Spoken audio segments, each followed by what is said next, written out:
Hello and welcome to my channel. Thank you for watching and dropping by.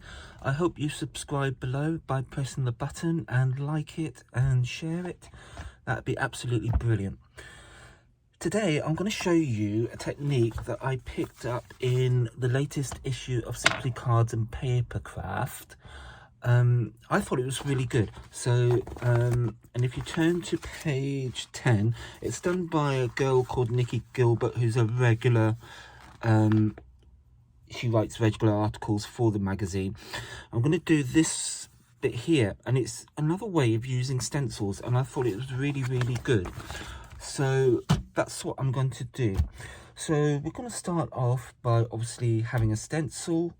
I'm going to use one of the new Distress ink pads, Salvage Patina, and I have got my distress tool already poised and ready to go, and I've got a piece of A6 cardstock.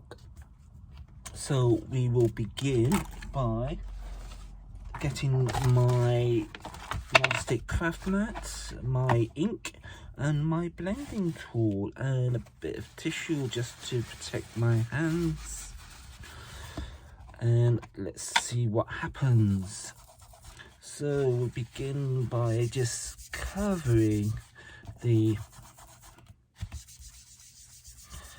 cardstock with the Salvage Patina.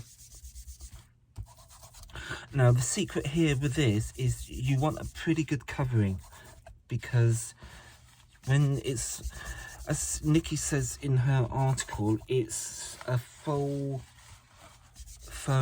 bleaching technique, so it's ideal for doing backgrounds. So again, we're just applying loads of ink onto our cardstock.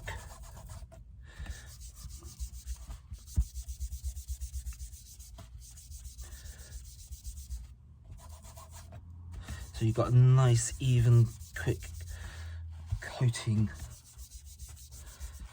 There we go. That looks good to me. Put the lid back on to stop it from drying out and pop it back where it belongs. And this I will just rinse out later and dry it so it's good for me to go the next time I come to use it. So the next thing we need to do is to get our machine ready. I'm going to use the Gemini. So cardstock, your chosen stencil. I'm using a Phil Martin stencil, which is the Fleur de Lis. It's got an all over pattern, and it's an 8x8 stencil. It's quite a nice one. And the next thing you're going to need is to put a wet wipe on top of your cardstock. So just lay it down just like that, stretch it out a bit so there's no wrinkles. According whatever machine you're using, sandwich it up appropriately to what your manufacturer machine specifications are. And then we're just going to slip it through our machine. And again, the reason I like this is because, as many of you, I'm trying to talk now with the machine going, as many of you know who've seen my previous videos, I do like doing my own backgrounds, and this was right up my street, and utilizing a different way of using stencils. Hope you heard all that. So let's get, now thing is here, if there's an excess of liquid, just get a damp or clean cloth and just wipe any excess liquid away. I mean, obviously you do this at your own risk, but I haven't had any damage or anything done to my machine, so let's lift that one off.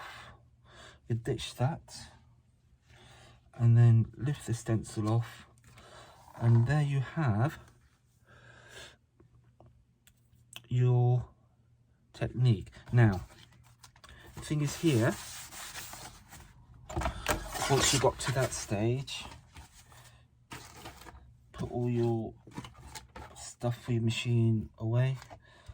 Move this out the way. Just give your stencil a quick clean. Put that away so you know that's good to go the next time. I'm just going to get my heat tool.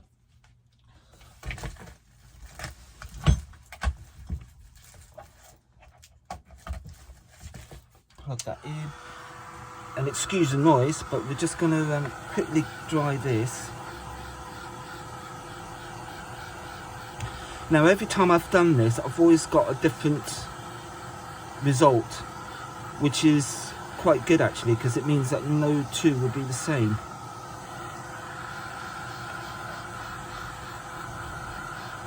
So I'm quickly drying that now, and as you can see, the pattern from the stencil has become more prominent. Just give it a quick blast on the other side.